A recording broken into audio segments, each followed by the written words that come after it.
On Tuesday, November 4th, there are elections in all 6 cities within Greenville County. I'm Katie Smith with Greater Good Greenville, and we are pleased to bring you interviews with most every candidate in contested races. Today, we feature the city of Fountain Inn. But first, a quick primer on elections in Fountain Inn. In odd-numbered years like this one, the city of Fountain Inn holds elections for half of its city council members, and in every 4 years, its mayor. Seats that are up for election on Fountain Inn City Council this year are for Wards 1, 3, and 5. In Ward 1, Jason Sanders has filed for re-election and he is opposed by Mark Lesak. In Ward 3, Joey Garrett has filed for re-election and he is opposed by A.J. Dearybury and Stephan Thomas. In Ward 5, John Don has filed for re-election and he is unopposed. Today you'll hear from Ward 1 candidate Jason Sanders. His opponent, Mark Lesak, did not respond to multiple attempts to reach him. And you'll also hear from Ward 3 candidates A.J. Dearybury and Stephan Thomas. Joey Garrett did not respond to multiple requests to participate. All of the details on how these interviews worked are at the end of this episode and in the show notes. But in short, know that each candidate had the same 3 questions and 10 timed minutes to respond. To find links to each candidate's campaign information, please check the show notes.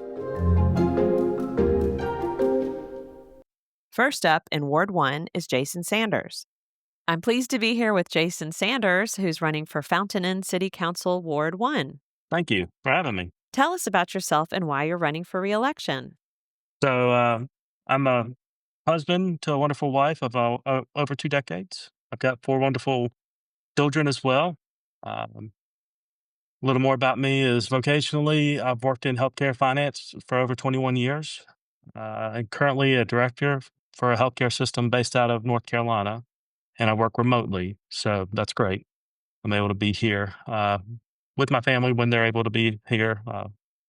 On the summers, I get to see them a little more. And as far as running for reelection, it's because I want to continue to serve my community, which we do as a family. I went to Presbyterian College, and the motto there was Dum Vivimus Servimus, which means while we live, we serve. And I've taken that heart over my adult life from serving at church as a finance liaison with Vacation Bible School and Bible studies within, as well as in the city, helping with food donations for the Feast for All and Christmas shop, and also being involved with my children's school and helping with various hub activities. And hub stands for Help, Unify, and Bless. It is a collection of 7 different area churches in Fountain Inn that work together to provide and support the teachers that feed into Fountain Inn High School. With that ministry, we spend time praying for the schools and serving and supporting the teachers and staff in various ways. And I strive to continue to support and encourage our community in all that I do. Thank you. What do you believe are the biggest issues facing your constituents? One of the biggest areas of concern that I know people have is growth, which is huge in the pace of the growth. We know that there will be growth because it's just a matter of time for that to come. But we need to ensure that the growth is handled appropriately. One of the ways we did this recently here in town in Fountain Inn is we enacted impact fees, which will help with fund future costs related to police and the fire and park space for recreation. And it's a fee applied to any new growth, new buildings that are coming into the community to be able to help expand for the capital purchases of other things that are coming that we know will be down the line, like new fire trucks and other things like that.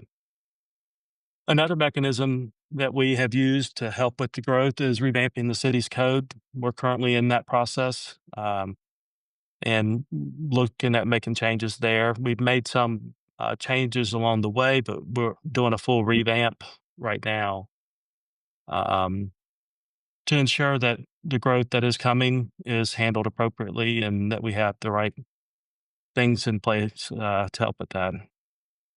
It's important to me that Fountain Inn grows in a healthy and controlled manner. Thank you. What would be your priorities if reelected? With me having 4 children, they are all actively involved in sports year-round. And recreation for them is near and dear to my heart, as well as for the community. It feels very important to me that children are involved in these sports. But right now, with the growth we are limited in the space that we have here in Fountain Inn for additional recreational activities. And whether it's new sports or have enough space to have fields for everybody that wants to play baseball or football, have, be able to join. We just have run out of space. We don't have enough of that. So there's limitations on the number of teams we can create due to that. So in my next term, I will continue to push for more recreation space so that way can open it up for everybody that wants to be able to play. We are we have some discussions on land right now, but I want to make sure that we continue to do that and make sure that it's there for the children. One of the other areas that I'll focus on is continue to support our police and fire departments. It's a very uh, high area of concern for our family. My father-in-law is retired from public safety. My wife, her family, and I have devoted many years to supporting the needs, encouraging, uplifting the departments. So when I'm reelected, I will continue to work hard to ensure that the police and the fire department have all that they need to make sure that they can do their job effectively and ensuring that our citizens are safe and cared for. As well, small businesses are a vital part of our community.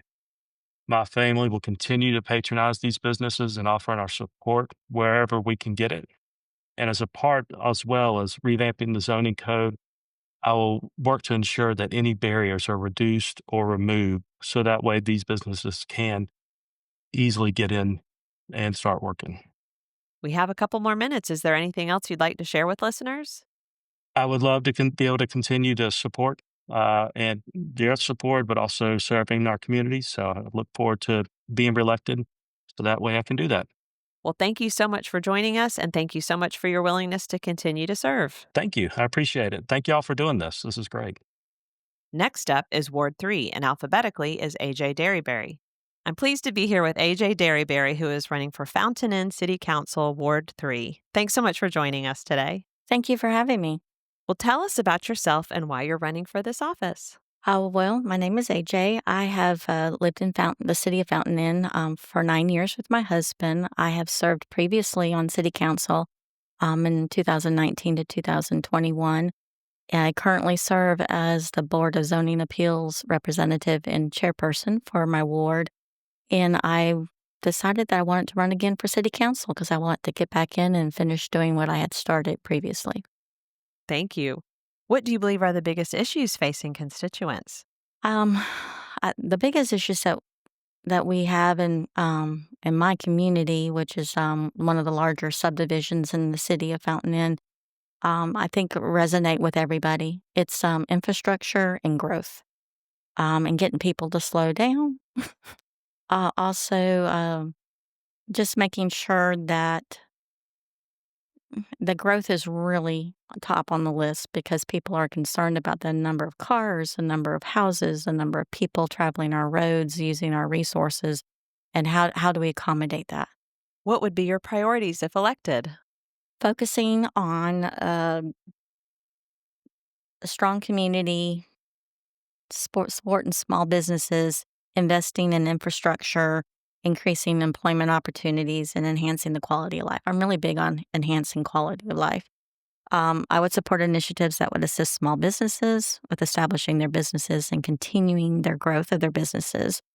Fountain Inn has a lot of great small businesses.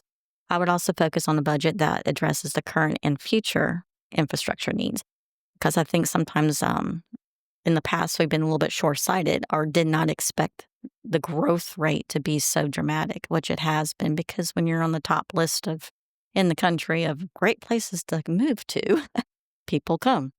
I would also support medium and large business as well because we need those as well for employment opportunities.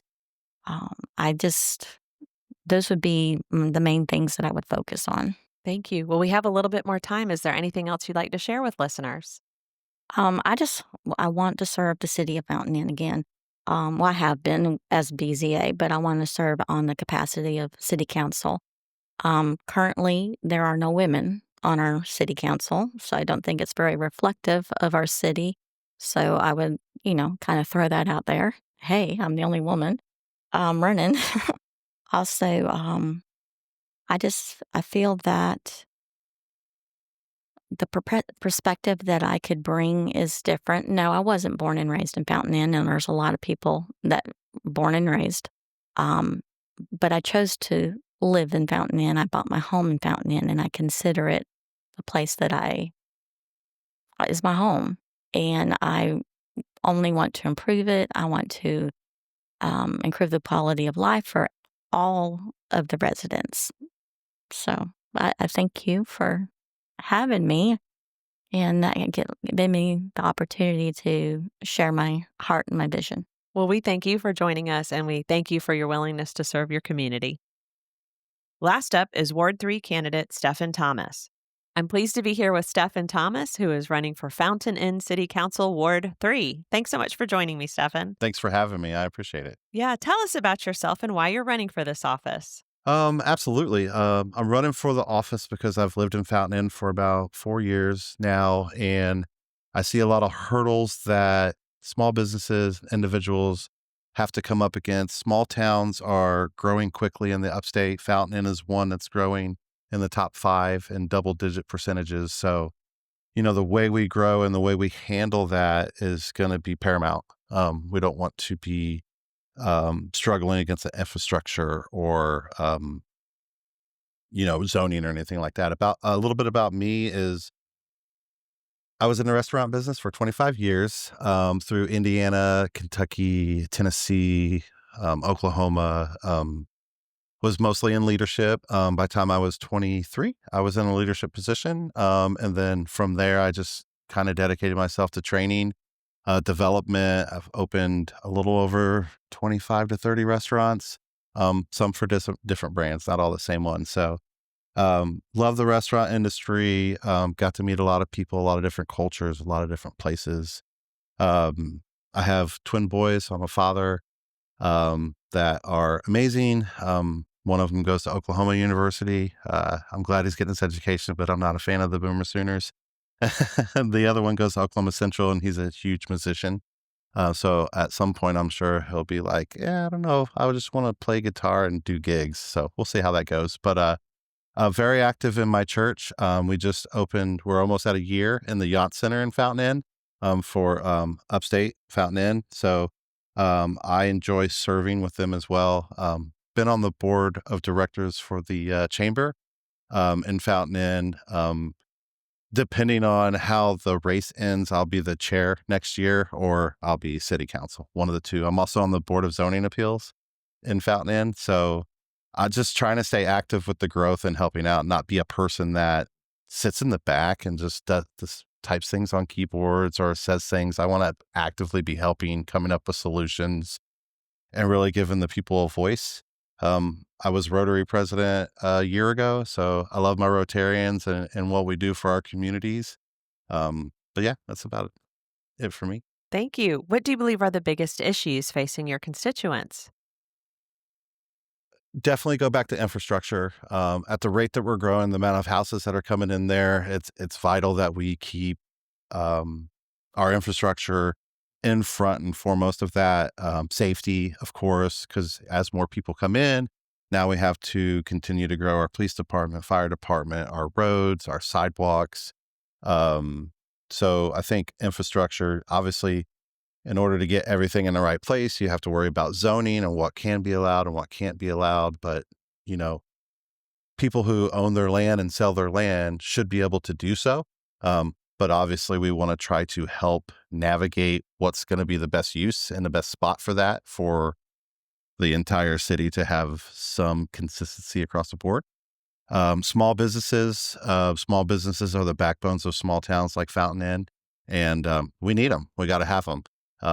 We do have currently 418 is coming from 385 down to Main Street with all of our nationals. So we have Quick Trip and Starbucks and Dunkin' Donuts and Wendy's now and Hospital coming and some other things. But our downtown charm and what people really like, I think, the most about Fountain Inn is how it still feels like a small town. Well, that's our mom and pops. Those are our people that have been there for a long time. They're part of the community. They are helping build that culture that we love, and we want to keep it that way. So I think if you put it all in a nutshell, it's definitely supporting our small businesses and making sure they have a clear path to getting open and being successful, our zoning and our infrastructure.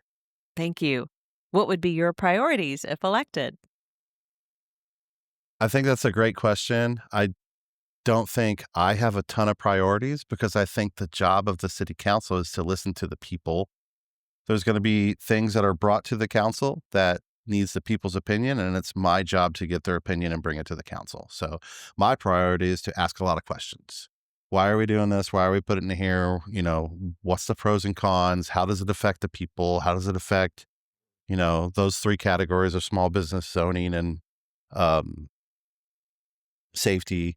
And how can we best bring those people's opinions to every decision that we make, whether it be our impact fees that we just passed, or the city budget for the new municipal building complex, or are we putting apartments here, or are we putting a new housing division here?